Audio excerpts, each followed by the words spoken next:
చాలా రోజుల కింద రాజశాస్త్రి గారి కథ ఒకటి సభ సందర్భంలో గుర్తుకొస్తున్నారు. ఒక పులి నోట్లో మేకను తింటూ ఉంటే ఎముడి అప్పుడు ఇంకో మేక చూసి అయ్యో పులికి ఎంత అవస్థ అని చెప్పి ఆ పులి నోరు తెచ్చి ఉంటే ఇది తన రెండు ముంగాళ్ళ మీద వేసి ఆ పులి నోట్లో ఉన్న ఎముక తీసేసింది. ఇది ఒక కప్ప కవి, ఇది ఇంకో జింక కవి చూసి ఆహా పులికి మేకకు మంచి ఎంత ప్రేమ ఉంది అని చెప్పి అద్భుతమైన కవిత చదివే ప్రయత్నంలో పడ్డది. ఇంతలోకి ఆ పులి ఎముక తీసేయగానే పులి మేకని జింకని హాయిగా పోచేసింది. రెండు పాములు ముద్దుగా ప్రేమించుకుంటున్నారు. అది చూసిన ఒక కప్ప కవికి చాలా ఇన్స్పిరేషన్ వచ్చి ఆహా జగమంతా ప్రేమమయం అని పాడడం మొదలుపెట్టింది. రెండు పాములకు హఠాత్తుగా కప్ప మీద దృష్టి పడింది. రెండు కప్పలాగా చేశారు. ఒక యజమాని కొత్తగా మిల్లు పెట్టాడు. మిల్లు పెట్టి ఆయన ఏమన్నాడంటే నేను ఇప్పుడే మిల్లు ప్రారంభిస్తున్నాను, కూలీలైన మీరందరూ వేరే అనుకోవద్దు, నేను మీరు ఒకటే, మన ఇద్దరు మధ్యనటువంటి గీతలు లేవు, మీరు నేను ఒకటి, ఇది మనందరిది, ఈ మిల్లు మనందరిది, కలిసి పనిచేద్దాం అని చెప్పారు. అది చూసినటువంటి ఒక కవి గారికి కూడా బాగా గొప్ప ఆకర్షణ. నిజంగా ఎంత ప్రేమమయంగా ఉంది సమాజం అంతా కూడా, సమాజం అంతా కూడా ప్రేమమయం అని చెప్పి ఆయన కూడా పాట రాశారు. కానీ ఈలోపు ఏమైందంటే కొద్ది కాలానికి మిల్లు బాగా లాభాలు చాలా డబ్బులు వచ్చినాయి, బాగా ఉత్పత్తి జరుగుతుంది. ఒకరోజు పాపం కూలి వాళ్ళందరూ కూడా ఇంటికి వచ్చింది కదా, మా కూలి పెంచవా అని అడిగారు. కూలి పెంచవా అని అడిగితే యజమాని ఉన్నాడంటే కూలి అంటే కూలికి ఎంత కావాలో వచ్చిందిగా అన్నాడు. కనుక జగమంతా ప్రేమమయం కానీ ఎవరి ప్రేమలు వాళ్ళే. జగమంతా ప్రేమమయం కానీ ఎవరి ప్రేమలు వాళ్ళు, ఎవరి ప్రయోజనాలకు అనుగుణమైన ప్రేమలు వాళ్ళు ఉంటాయి. వినడానికి చాలా బాగుంటాయి. జగమంతా ప్రేమమయం ఇట్లాంటి మాటలు కొన్ని. కనుక ప్రతి వాళ్ళు కూడా నువ్వు సమాజాన్ని ఏ దృష్టితో చూస్తున్నావు, ఎటువైపు నిలబడి చూస్తున్నావు, ఎట్లా అర్థం చేసుకుంటున్నావు, ఎవరి వైపు నిలబడుతున్నావు చాలా ముఖ్యం. దాన్ని బట్టి ఆ కవి సమాజానికి ఏమి ఇస్తున్నాడు అన్నది నిర్ధారణ. చాలా మందికి కవిత్వంలో కొంచెం తిరుగుబాటు భావనలు అనగానే చాలా భయపడతారు. చాలా భయపడి ఇదేమిటి కవిత్వం ఇట్లా ఎందుకు రాస్తారు, ఇట్లా రాయకుంటే బాగుండదు కదా, వీళ్ళు అంతేదో గోల అని చెప్పి చాలా మందికి కూడా ఇది నచ్చదు. కవిత్వం ఇట్లా ఉండకూడదు అని అనుకుంటారు. కవిత్వం ఎట్లా ఉండాలంటే చాలా ఏదో మనసుకు ఆహ్లాదాన్ని కలిగించాలి, హాయిని కలిగించాలి అనేటువంటి అభిప్రాయంలోనే ఉంటారు వాళ్ళందరూ కూడా. ఈ మధ్య నేను ఒక పోస్ట్ నాకు చాలా బాగా అనిపించింది. ఫేస్బుక్ లో ఎవరో పెట్టినటువంటి పోస్ట్, దాన్ని నేను మీ ముందు తెలియజేస్తాను. నదిపై పరుచుకున్న వెన్నెల జలతారు మెరుగుదారుల గురించి, మలయమారుతాల గురించి, చందన గంధ శోభిత అరణ్యాల గురించి, ఆకాశాన్ని తాగి నిగిరించు ప్రశాంత నీలి సరస్సుల గురించి, తదేక దీక్షతో ఎగిరిపోయే కొంగలవారు గురించి, తలలెత్తి చిరునవ్వుతో పలకరించే పైరు పచ్చల గురించి, పరవశంతో మాట్లాడే నీ స్నేహితుడి సుకుమార భావాలను మురిసిపోకు, సాటి మానవుల గురించి ప్రస్తావించి చూడు. వాడు ప్రకృతిని ప్రేమించి మనుషులను ద్వేషించే బడుద్దాయి. అవునో కాదో తెలుసుకో. ప్రజా పోరాటాలంటే తన భద్ర జీవితము సుఖనిద్రను చెదరగొట్టే అల్లరిగా భావిస్తున్నాడేమో తెలుసుకో. కనుక నా సెక్యూర్డ్ లైఫ్ ఎక్కడ చెదిరిపోతుందో, అక్కడ సమ్మె జరుగుతుందంటే భయం, ఇక్కడ ధర్నా చేస్తున్నారంటే భయం. ఎందుకు సారి ధర్నాలు చేయాలి? ఎందుకు ఈ జపాన్లో ధర్నా చేయరట, కేవలం నల్ల బ్యాడ్జీలు పెట్టుకొని విధులకు హాజరవుతారట. సమ్మెలు అట్లా జరగాలి సార్, సమ్మెలు ఇట్లా ఎందుకు జరగాలని మాట్లాడుతున్నారు. చాలా జీవితం ఎంత కర్కశంగా ఉంటుందో తిరుగుబాటు అంత తీవ్రత వస్తుంది. బాధ ఎంత దుర్మార్గంగా ఉంటే దాని మీద వచ్చే తిరుగుబాటు కూడా అంత కసితో వస్తుంది. అది చాలా సాఫ్ట్ గా, చాలా సున్నితంగా, ఏదో ప్రియురాలు జడతో కొట్టేట్టు రాదు. దానికి ఆ తీవ్రత ఉంటుంది, దాని గురించిన దుఃఖపు తీవ్రత ఉంటుంది. కార్మికుడు జీవితంలోకి పోతే వాడు రోజు యంత్రభూతముల కోరలు తోమేని శ్రీశ్రీ క్రిస్టీ అన్నట్టు Charlie Chaplin Modern Times cinema కనుక చూస్తే ఆ నట్లు తిప్పుతూ ఉండాలి ఆ కార్మికు ఆ ప్రొడక్షన్ రావడం కోసం. తిండికి కూడా సమయాన్ని ఇవ్వడు యజమాని, ఉత్పత్తి కొంచెం కూడా తగ్గొద్దని చెప్పి దాన్ని తిప్పి తిప్పి తిప్పి తిప్పి తిప్పి అతనికి ఎక్కడ చూసినా తను తిప్పాల్సినటువంటి ఆ ఇదే కనబడుతూ ఉంటుంది. అసలు మరదల్లో మరైపోతాడు, అయిపోయి ఏది కనబడ్డా ఇట్లా తిప్పుతుంటాడు. ఆ తెలియకుండానే ఎట్లా ఎట్లా అంటూ ఉంటుంది. అతను ఎట్లా యంత్రంగా మారిపోయాడు, ఎంత దుఃఖభరితంగా ఆ జీవితం మారిపోయిందో Charlie Chaplin Modern Times cinema చూస్తే తెలుస్తుంది. కానీ కార్మికులు తిరుగుబాటు చేసిన పోరాటం పుట్టుకొచ్చినప్పుడు అది చాలా సున్నితంగా శుద్ధిమెత్తగా ఉండమంటే ఆ పోరాటాలతో ఉండడానికి ఆస్కారం అనుభవించిన దుఃఖంలో వచ్చి పాటలు నుంచి వస్తాయి. ఇప్పుడు చాలా మంది ఏంటంటే చాలా చూసారా ఇట్లా గీత దాటితే ఎట్లా, అట్లా చేస్తే ఎట్లా, ఇట్లా చేస్తే ఎట్లా అని భయపడిపోతున్నారు. తమ భద్ర జీవితం సుఖనిద్రను చెదరగొట్టే అల్లరిగా భావిస్తున్నాడేమో తెలుసుకో.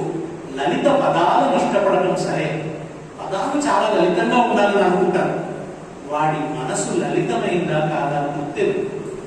లాలిత్యం అంటే ఏమిటి? శుద్ధిమెత్తగా హాయిగా ఇరుపహతి స్థలంలో రమణీ ప్రియదుతిగా తెచ్చి ఇచ్చే కపురవిడిని తింటూ ప్రాంతభూషణ బాహుమూల రుచిలో అని వరూధిని అందాల గురించి రాస్తుంది. హాయిగా సుఖనిద్రపోయినట్టుగా ఉండే కవిత్వం రాస్తే లాలిత్యం ఉన్నట్టు కాదు. లాలిత్యం ఏమిటి? నిజంగా కృష్ణదేవరాయల కాలంలో ఒక శిల్పకారుడి జీవితం ఎట్లా ఉండి ఉంటుంది? ఆయనకి ఏమైనా కూలి ఇచ్చి ఉంటారా? శిల్పాలు చెక్కినారు నిజమే, శిలలపై శిల్పాలు చెక్కినారు. చెక్కినోడి జీవితం ఎట్లుండేది? వాడి పరిస్థితి, వాడికి అన్నమన్న పెట్టుకున్నారు. విరూపాక్ష దేవాలయం గోపురాలు చూసి మహాన జాతి కీర్తి ఎంత గొప్పదని అనుకుంటాం. కానీ హంపీలో ఆ గోపురాలు నిర్మించడానికి అంతంత పెద్ద రాళ్లు పైకి తీసుకుపోవడం కోసం ఆ రోజు వాళ్ళు ఎంత శ్రమించి ఉంటారు, వాళ్ళకి ఏమి ఇచ్చి ఉంటారు? ఆ రోజు సమాజం ఎట్లా ఉండింది? ఆ రోజు కులాలు ఎట్లా ఉన్నాయి? ఆ రోజు వర్గాలు ఎట్లా ఉన్నాయి?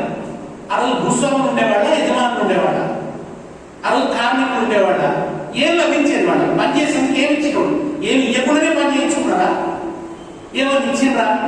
చిక్కిన కాసు చే తగిలి చెందు నమాయకుడు ఎల్ల కష్టములు బొక్కెడు బువ్వతో మరిచిపోవు క్షుధానల గర్ధమూర్తి నల్దిక్కులు గలుగు లోకమున దిక్కరి ఉన్న అరుంధతీసుకుండొక్కడు జన్మమెంత భరదోర్వరకు కడగొట్టు బిడ్డడై అంటాడు జాషువా.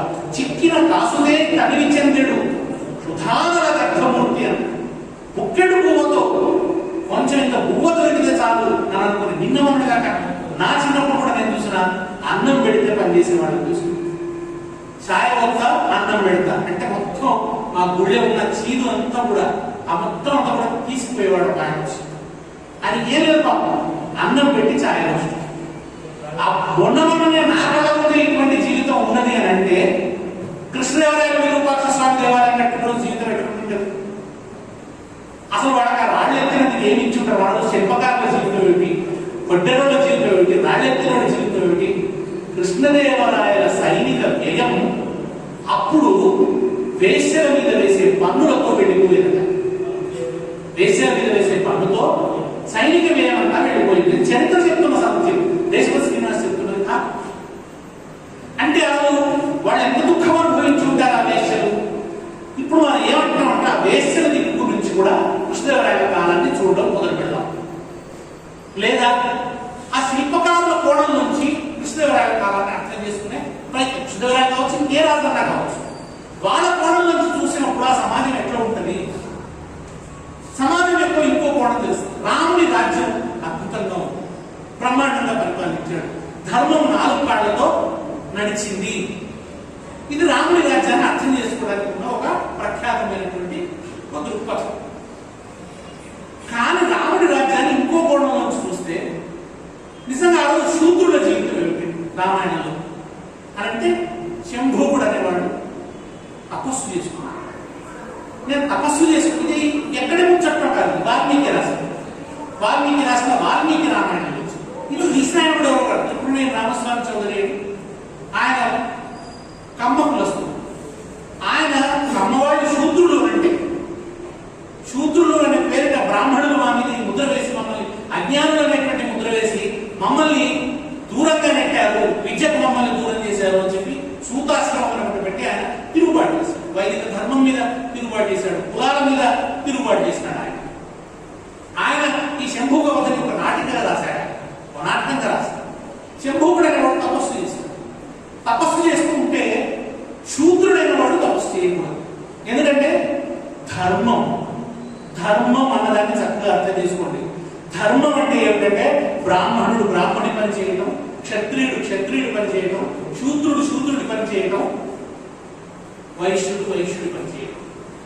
ఇంకా నిజంగా చెప్తే పంచమ వర్ణం వాడు కేటాయించిన మలమూత్రాలు పరిశుభ్రం చేసేటువంటి పని చేయడం.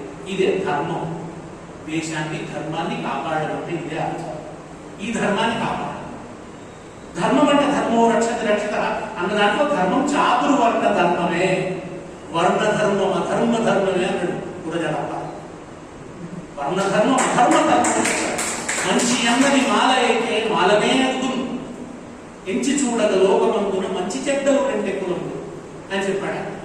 దుర్మార్గము సన్మార్గం అనేవి ఉన్నాయి తప్ప ఇవి కాదు కులాలు అని చెప్పాడు. అవే రెండు కులాలు, ఎల్లలోకము ఒక్క ఇల్లై అన్నాడు. అటువంటి గురజాడ వైపు నిలబడేటువంటి ఒక దృక్పథం ఉంది. కానీ ఇక్కడ మోడీ సొంత లాభం కొంతమాను పొరుగు వారికి తోడుపడమై అన్నదాన్ని కోట్ చేస్తాడు తప్ప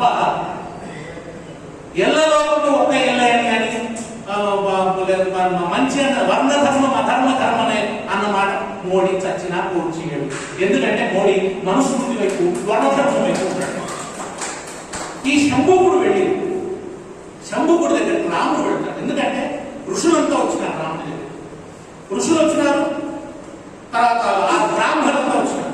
వచ్చి నీకు రామరాజ్యం ఎట్లా అవుతుంది? ధర్మానికి గ్లాని జరిగింది, ధర్మం గాయపడ్డది. ఏం జరిగింది? శూద్రుడు తపస్సు చేస్తున్నాడు నీ రాజ్యంలో, నువ్వు ఎట్లా భరిస్తున్నావు అని అడిగాడు. అయ్యో ఇంతటి తప్పు జరిగితే ఎట్లా? ఇది ధర్మానికి భంగకరం కదా అని ఆయన వెళ్ళి నువ్వు తపస్సు చేయకూడదు అన్నాడు. ఆయన తపస్సు కూడా ఎందుకు చేస్తున్నాడు? రంభ కోసం చేయట్లేదు, ఊర్వశి కోసం చేయట్లేదు, మోక్షం కోసం చేయట్లేదు, తిలోత్తం కోసం చేయట్లేదు, తన కోసమే చేయట్లేదు. ఆయన పితృదేవతలు మా వాడు ఎవరైతే చనిపోయారో వాళ్ళకి సద్గతులు కావాలని చెప్పి నేను తపస్సు చేస్తున్నా అన్నాడు. అక్కడన్నా వాళ్ళకి కాస్త మంచి గతులు రావాలి అని చెప్పి నేను నువ్వు చేయడానికి వీల్లేదు అన్నాడు. రాముడు వీల్లేదనంటే లేదు నేను చేస్తా అన్నాడు శంభు. అది శంభుకుడు చేసిన తిరుగుబాటు. ఇదిగో ఈ తిరుగుబాటు సమాజం ఉలిక్కి పడుతుంది, సమాజం వీటిని భరించదు. ఇగో ఇక్కడ లలిత పదాలంటే ఇష్టపడతారు తప్ప హృదయానికి లాభించలేకపోవడం అంటే ఇదే. నిజంగా హృదయం సున్నితమైందైతే అయ్యో అందరిలాగా సమానంగా ఆయనకు ఉండాలి కదా, తపస్సు చేసే అధికారం ఆయనకు కూడా ఉండాలి కదా, వాళ్ళ పితృదేవతలు కూడా సద్గతులు రావాలి కదా అనే ఆలోచన ఉండాలి. ఆనాటి బ్రాహ్మణులు ఋషులు వీళ్ళందరి ఒత్తిడి మేరకు శ్రీరామచంద్రుడు ఏం చేసినాడంటే శంభుకుడి శిరస్సును తెగనరికినాడు. నేరమేంటంటే తపస్సు చేయడం. తపస్సు చేసినందుకు శంభుకుడి శిరస్సు తెగనరకబడ్డది. బాణ విద్య నేర్చుకున్నందుకు ఏకలవ్యుడి బొటనవేలు తెగనరకబడ్డాడు. ఇవి మీకు నిషేధించబడింది. ఇవాటికి ఆ నిషేధాలు అమలవుతున్నాయి రకరకాల పద్ధతులలో. ఆనాడు ఏకలవ్యుడి పట్ల జరిగిన న్యాయమే రోహిత్ వేముల పట్ల సెంట్రల్ యూనివర్సిటీ.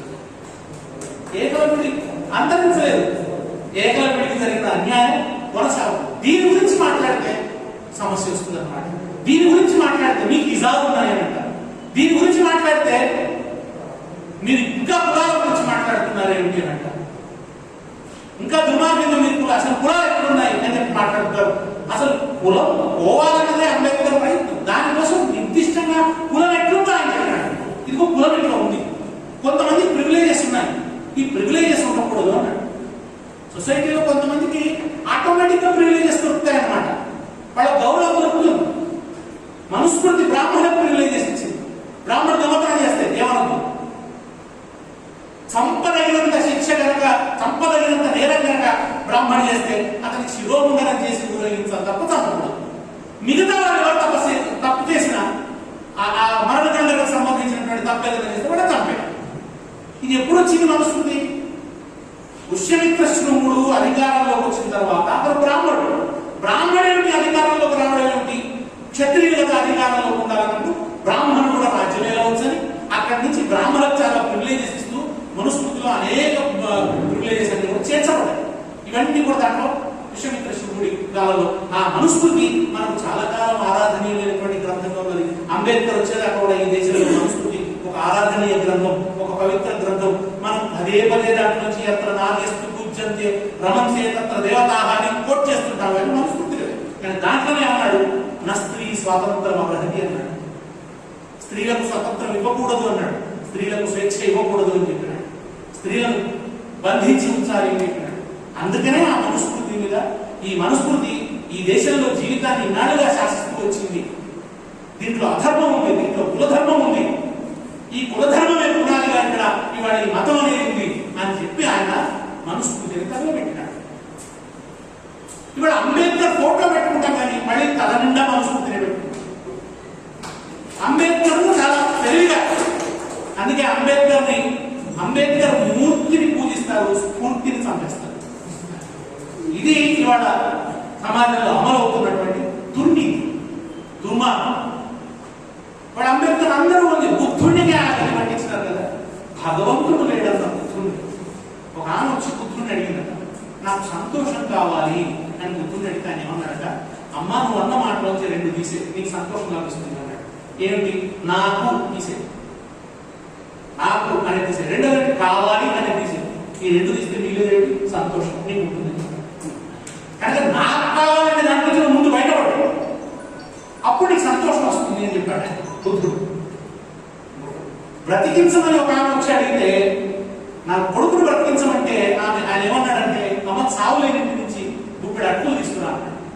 ఆమె సరేనని ఇంటింటికి తిరిగితే ప్రతి ఇంట్లో కూడా ఏదో చావు జరిగి ఉంది. చావు లేకుండా ఉంటుందా? అసలు చచ్చిన వాడు మరణించాల్సిందే తప్ప మదనపల్లిలో వాడు అనుకున్నట్టు తిరిగి బతికొస్తారా? ఇక మనం చూస్తున్నాం ఎంత దుర్మార్గం. 2 పిల్లల్ని డంబెల్స్ నెత్తి మీద కొట్టి తల్లిదండ్రులు చంపడం ఎంత మానవీయం, ఎంత దుర్మార్గం.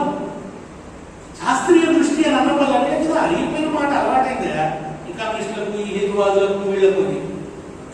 కానీ శాస్త్రీయ దృష్టి లేకపోతే ఇది జరుగుతుంది. ఒకవైపు దీన్ని ఖండిస్తాం, ఇది మూఢనమ్మకం. చచ్చిపోయిన వాళ్ళు ఎట్లా బతికొస్తారు, వీళ్ళకి ఇంత పిచ్చోళ్ళ ఎట్లా ప్రవర్తించారు, పిల్లలు ఎట్లా చెప్పారని ఒకవైపు ఖండిస్తూనే బెనారస్ యూనివర్సిటీలో భూత వైద్యాన్ని ఒక డిప్లొమాగా పెడితే సమర్థిస్తాం. ఇది తప్పైనప్పుడు అది తప్పు కదా. భూత వైద్యాన్ని కోర్సుగా పెడతారు. అది భూత వైద్యం అంటే ఏంటి? మనిషి చచ్చిపోతాడు, చచ్చిపోయిన తర్వాత భూతాలు అవుతాడు, దయాలు అవుతాడు.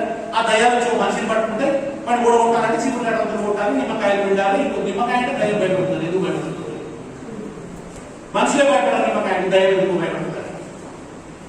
కానీ నిమ్మకాయలు లేకపోతే కోళ్ళు కోసుకుని రక్తం కాల్చుడు.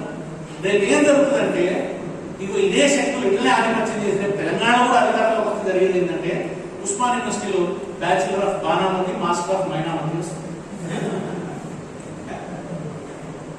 ఇది ఇటువంటి భావజాలానికి అండగా నిలబడితే అది కులాన్ని సమర్థిస్తుంది.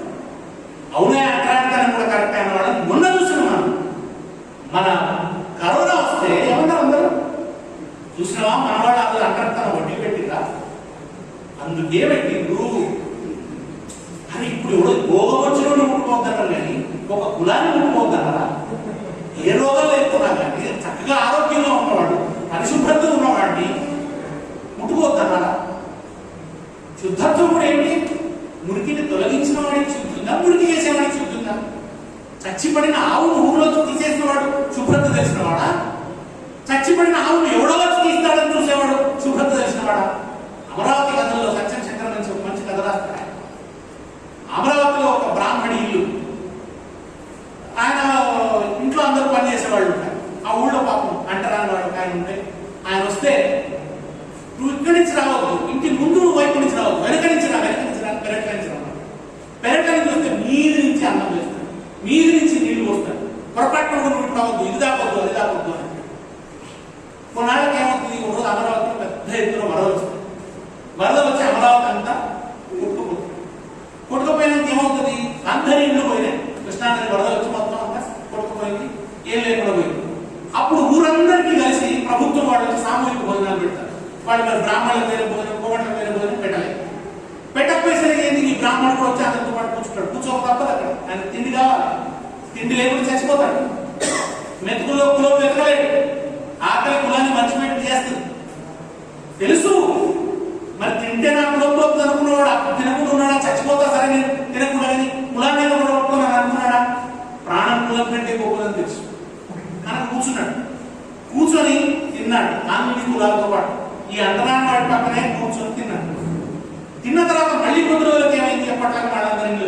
మళ్ళీ వాడకట్టు, ఎవరి వాడకట్టు వాడే, ఇది ఫలానా కులం వాడకట్టు, ఇది ఫలానా కులం వాడకట్టు, ఫలానా. ఆ తర్వాత మళ్ళీ ఎంటర్ ఆయన ఉంచుతాడు. ఇంటికి వస్తే నువ్వు ముందటి నుంచి రావు, వెనక నుంచి రావాలి అంటాడు. మళ్ళా నిన్ననే పక్కన కూర్చొని తిన్న ఆయన మళ్ళీ ఎప్పటిలాగా ఇల్లు ఏర్పడగా మళ్ళీ వెనక నుంచి రమ్మన్నాడు. అప్పుడు ఆయన ఏమనుకుంటాడంటే, ఆ దళిత సోదరుడు ఆయన ఏమనుకుంటాడంటే, కృష్ణానదికి వరదలు వచ్చి అమరావతి మొత్తం కడిగి పారేసింది, శుభ్రమైంది అని అయ్యగారి మనసు మాత్రం శుభ్రంగా అనుకుంటాడు. మొత్తం ఊరంతా కడిగిందని, క్లీన్ అయిపోయిందని ఆయన మనసు మాత్రం శుభ్రంగా అన్నాడు. సరిగ్గా అదే మాట అశు అన్నాడు, వాడి తల మీద పులిమిన పంకిలను కడిగి కరుణింపలేదయ్యే గగనగంగా అన్నాడు. కులం అనే ఒక పంకిలాన్ని పూసినారు, దాన్ని ఏ గంగా కడగలేకపోతున్నది. ఇంతకుముందు బాగా చెప్పినాడు కదా, తన కవితలు వచ్చి కోట్ చేస్తూ, ఆయన కాలు పెడితేనే రాతి నాతిగా మారింది, కానీ ఆయన ఏం చేసినా ఈ కులం పోతుంది. ఆ దేవుడు ఏం చేసినా కులం మాత్రం పోదు. దేవుడి దగ్గర కూడా కులం విజయవంతం కావాలవుతుంది. ఫలానా కులం వాళ్ళే దేవుడి దగ్గరికి రావచ్చు. చివరికి భగవద్గీతలో ఏం చెప్పారంటే, అసలు కులం పుట్టించిన వాడే దేవుడికో చాతుర్వర్ణ్యం మయా సృష్ట్యం అని చెప్పి దాంట్లో చేసిన నేనే పుట్టించిన అంటే దేవుడు అంటే, కులం ద్వారా అవమానాలు పడ్డ, బాధపడ్డ, దుఃఖపడ్డ వాడికి ఆ దేవుడి గురించి ఏమనిపిస్తుంది? ఆ దేవుడిని పూజించాలని అనిపిస్తుందా? ఆ దేవుడి పట్ల ఆరాధన ఉంటుందా? ఆ దేవుడి పట్ల గౌరవం ఉంటుందా? దేవుడు ఉన్నాడా లేదా ఒకసారి పక్కకు పెడతా. దేవుడు ఉంటే అసలు ఏం కోరుకుంటాడు మనుషుల నుంచి? కులం ఉండాలని కోరుకుంటాడా? ఒకటి ముట్టొద్దని కోరుకుంటాడా? కొట్టుకోవాలని కోరుకుంటాడా? చంపుకోవాలని కోరుకుంటాడా? లంచాలు తీసుకోవాలని కోరుకుంటాడా?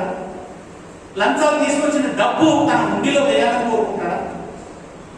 గాలి జనార్దన్ రెడ్డి లాంటి వాడు రత్న కిరీటాలు వేస్తానని పెట్టాలని దేవుడు కోరుకుంటాడా?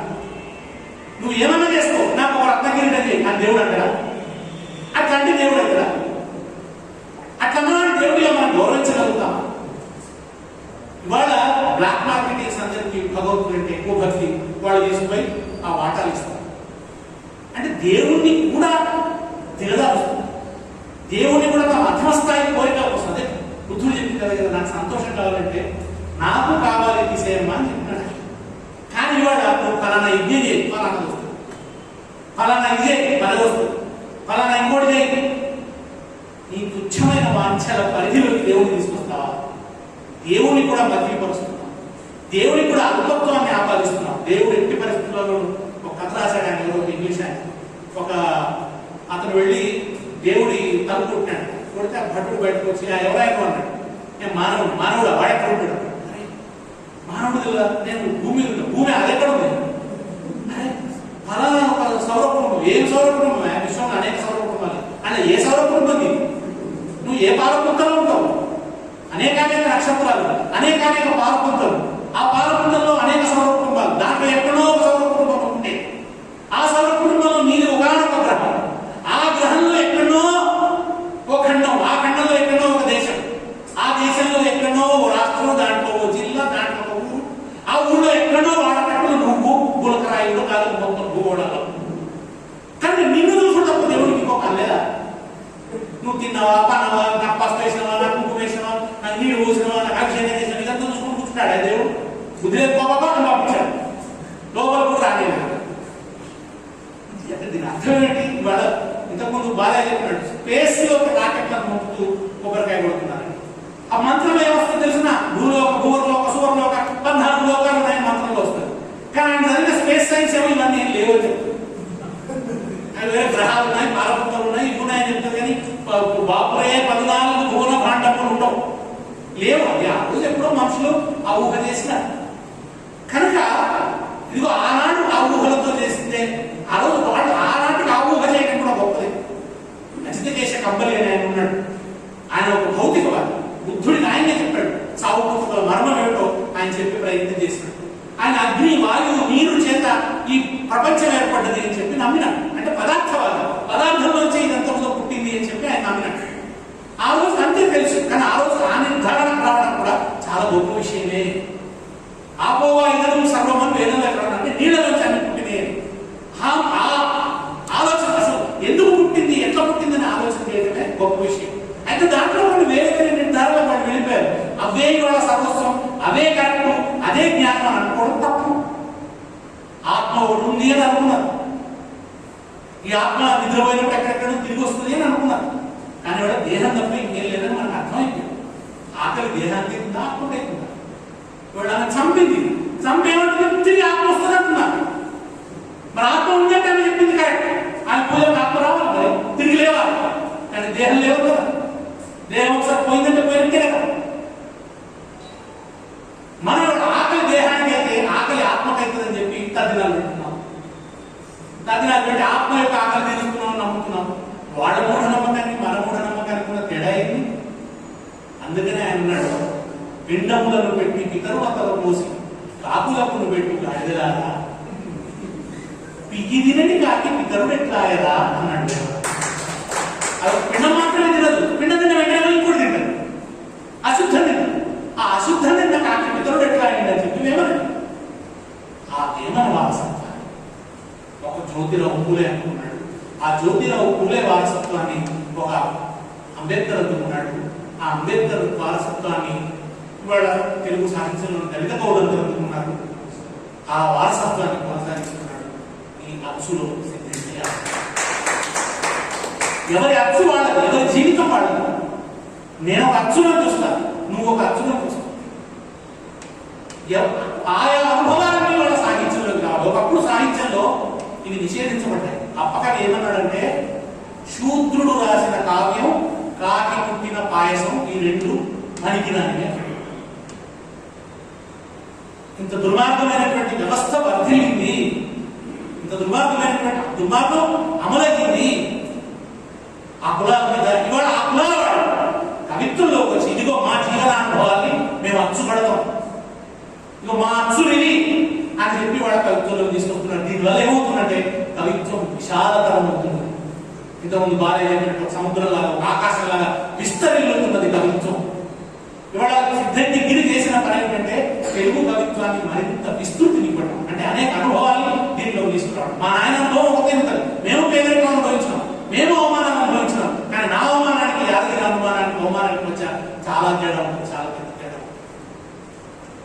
ఆ తండ్రి జీవితాన్ని దీంట్లో అద్భుతంగా చెప్పినాడు. అసలు నిజంగా కూడా అది ఒక అనుభవాల కోణంలో చూసినప్పుడు అది చాలా అద్భుతమైపోయి నాయకుడు పాత్ర. మనకు అచ్చిరా అదే అంటే సచ్చినాయనుడు. నచ్చిన పని ఎంత ఖచ్చితంగా చేస్తాడో, నచ్చకపోతే కూడా అంతే. పుట్ట మీద పూజైనా తప్పొచ్చు, రెప్పము అని సైనికుడిలా హింసం అంటే ఇది అని పనిని ప్రేమించే తత్వం. నాయన పానం పెయిలో ఉండదు, హింసంలో ఉంటుంది. ఎందుకే ఇంత పని చేస్తావు అని మనం అప్పుడు చాలా మంది చూసుకుంటాం. వాళ్ళు అని వాళ్ళు ఇంత సుఖం వచ్చింది అయితే ఉండరాదు, నగరం ఎందుకు కష్టపడుతున్నాం. పని చేసేది కష్టాన్ని కూడా ఆనందంగా స్వీకరించింది. శారీరక కష్టాన్ని కూడా అది ఉత్పత్తి ప్రక్రియ కనుక దాంట్లో ఒక ఆనందం ఉంటుంది. నువ్వు ఉత్తగా ఎక్సర్సైజ్ చేస్తే నీకు ఆనందం ఉంటుంది, బోర్డు తిరిగిన చోటనే వాకింగ్ తిరిగి తిరిగి తిరిగి తిరిగి అట్లా ఉంటుంది. కానీ మడిలో నువ్వు పనిచేస్తున్నప్పుడు ఒక ఉత్పత్తి ప్రక్రియలో భాగం అవుతావు. అక్కడ నీకు ఒక గొప్ప వ్యాయామం ఉంటుంది. నీకు తెలియని ఒక ఆయాసంలో కూడా, నొప్పిలో కూడా, శ్రమలో కూడా సౌందర్యాన్ని దర్శిస్తాడు రైతు. కనుకనే ఎందుకను రేషం మీద, రేషం అగ్గి మీద మగ్గిలమైంది. మొలకెత్తే ఇత్తనంలా ప్రతీకలు నీ జీవితంలో చుట్టుకొస్తాయి. నువ్వు అనుభవించిన సంఘటనల నుంచి నీ ప్రతీకలు, నీ కవిత్వం, నీ అలంకారం ఇవన్నీ నిర్ధారణ అవుతాయి. ఒక్కొక్కరికి ఒక్కొక్క తీరు కనబడుతుంది. నాకు వెండి పంచపాత్రలాగా జీవితం కనబడవచ్చు, ఆయనకు మాది లందలాగా, నాకంటే నాకనే కాదు ఇంకొకరికి ఒక అమ్మవారి ముందర పెట్టిన నైవేద్యం లాగా కొందరికి జీవితం ఉండొచ్చు. ఆయనకు ఒక ఇంటి ముందట ఆరేసిన తునకల దండెత్తి పోవచ్చు. ఆయనకు ఆ తునకల దండెల్లో ఒక అందం కనబడతాడు. మొలకెత్తే ఇత్తనంలా మనసు పొరల్లోంచి జవాబిస్తాడు, గతం నిమరేస్తాడు. ఓపిక ఉండాలి అని బతుకు పసరు పిండి మనసు తీపి చేస్తాడు. మన ఓపిక ఉంటే తన బతుకు పసరు పిండి మనసు తీపి చేస్తాడు. ఒక్కొక్క అనుభవం ఒక్కొక్క దిక్సూచి. వాళ్ళ అనుభవాలు కూడా దిక్సూచుడు. వాడికి నిన్నాడు స్థానం లేదు, వాడికేమొస్తుంది, వాడికేం రాదు కదా, వాడు చదువు రాడు కదా, మట్టి పిసుకొని బతికేవాడు కదా కాదు. వాళ్ళ అనుభవాల్లో కూడా రాసి పోసిన జ్ఞానం ఉన్నది. వింటే కనుక వాడు లోకాన్ని ఎట్లా అర్థం చేసుకున్నారు, వాడు పనిని ఎట్లా అర్థం చేసుకున్నారు, సంస్కృతిని ఎట్లా అర్థం చేసుకున్నారు, చెట్టును ఎట్లా అర్థం చేసుకున్నారు, పుట్టను ఎట్లా అర్థం చేసుకున్నారు. పుట్టెడొట్లకు బల్జోళ్లకు బర్లకట్ట జీతం ఉన్న బాపతి గారిని మాయితనం జీతం బతుకు బాకీల బాధ రెక్కల కష్టం చేసిన అని ఇక్కడ ఒక గొప్ప మాట అన్నాడు. మందికి చేసినోడిని మనకి చేస్తే ఇన్నాళ్ళు మందికి చేసిన ఇవాళ మనం కష్టం చేసుకోవద్దా అన్నాడు. ఒక పరాయితనం నుంచి నా శ్రమ ఇవాళ పరాయికరించబడ్డది నిన్న దాకా, దాని నుంచి ఇవాళ బయట. ఇది ఒక మాదిగ శ్రామిక జీవితం, ఒక మాదిగ దర్శక జీవితంలోంచి ఆ తండ్రి చెప్పిన మాటల్ని ఒక కవితగా అచ్చుకోసిండు సిద్ధంగిరి. కనుక ఈ సంపుటికి ఒక ప్రత్యేకత, ఒక తెలంగాణ మాదిగ జీవితాన్ని దర్శించిన కవిత్వం సిద్ధంగిరి అచ్చుకవిత్వం. ఆ అనుభవాలు కూడా రావాలని నిజానికి ఒకప్పుడు ఏంటంటే నాటకాలలో ఆ భాష వాడకూడదు, ఎవరి భాష, పంచముల భాష, శూద్రుల భాష రాకూడదు, దాన్ని సంస్కృతం వాళ్ళకి పెట్టద్దు, వాళ్ళని నీచ పాత్రలు అని పేరు. ఇదంతా అప్పుడు సిద్ధాంతాలు ఇలా ఉండాలి. ఎవరు కథానాయకుడై ఉండాలి? ఇదిగో ఈ మాదిగ బిడ్డ, ఈ మాదిగ పెద్ద మనిషి కథానాయకుడు అవడానికి వీలేదు.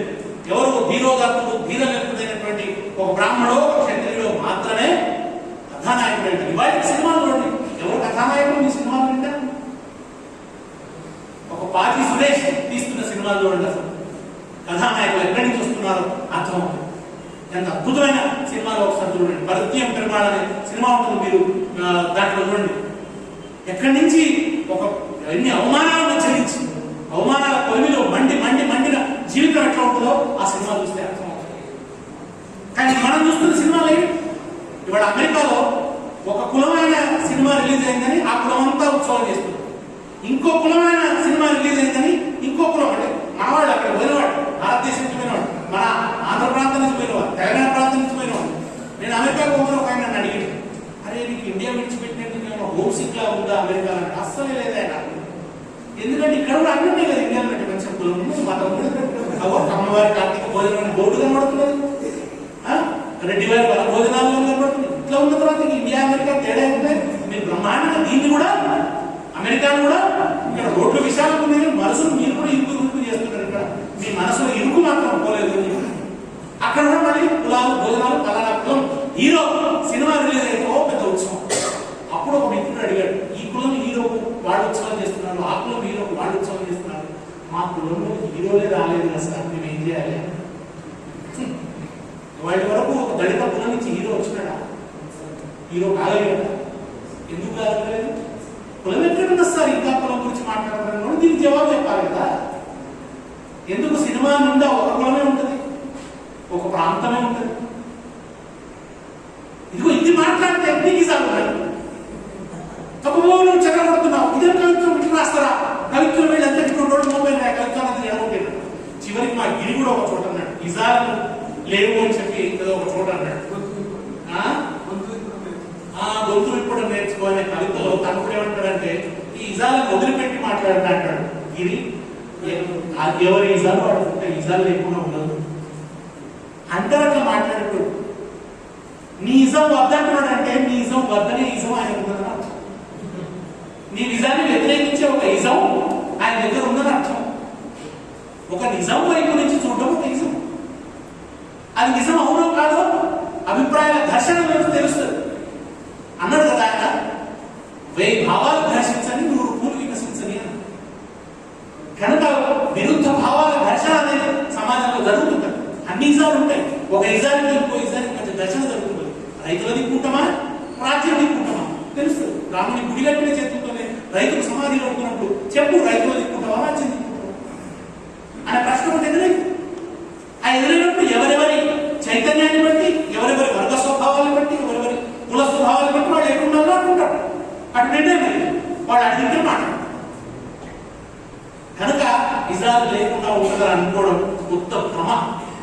తాను కవిత్వాన్ని కూడా అద్భుతంగా దర్శించాడు. నేను కవిత్వాన్ని అందరూ ఒక రకంగా చూస్తే దీని కవిత్వాన్ని చూసిన తీరు వేరు. కుళ్ళిన తోలును రోకలి మీదేసి సౌరం చేస్తున్న సన్న కత్తి, మెదడు లందలో మాగిన వస్తువును ముల్కలాపేనికే కవిత్వం. కవిత్వాన్ని తన వృత్తితో సమానమైనటువంటి ఒక అద్భుతమైన కళాత్మకమైనటువంటి ప్రక్రియగా ఇక్కడ గిరిదాన్ని దర్శిస్తున్నాడు. ముచ్చట పెట్టినట్టు ఎల్లపోస్తే కథ, బతుకుని బాధల పసరు పోస్తే నవల. ప్రక్రియ ఏదైనా బతుకే మూలం. ఇది లేనప్పుడు జీవం ఉండదు ఆ కథకి. టీవీ సీరియల్ లాగా ఉంటుంది. టీవీ సీరియల్ జీవితం ఉండదు. టీవీ సీరియల్ ఆడపాత్రలన్నీ విలువై ఉంటాయి. ఇంట్లో అసలు ఎక్కడ దయ ఉండనట్టు ఉంటుంది, ఒకళ్ళొకళ్ళు చంపుకోవడానికి పుట్టినట్టు ఉంటుంది, ఆస్తుల కోసమే అందరూ కొట్లాడుకుంటూ ఉన్నట్టుగా ఉంటుంది. నిజమే, ఆస్తుల కోసం కొట్లాడుకున్నట్టే ఉంటుంది, జీవితంలో కూడా ఉన్నాయి. కానీ అది ఒకటే మాత్రమే ఉన్నది. దాని నుంచి విముక్తి ఎట్లా చూపించడు, ఆ భావాల నుంచి బయటపడాల్సింది ఏమిటో చూపించడు, వాటిని ఇంకా గ్లామరైజ్ చేసి చూపిస్తాడు. ఆడవాళ్ళని వాడు తీరికగా ఉన్న సమయాల్లో టీవీలో వైపు లాక్కుని క్యాష్ చేసుకోవడం కోసం ఆడవాళ్ళని భయంకరమైన విలువలు చేసి సీరియల్ వస్తుంది.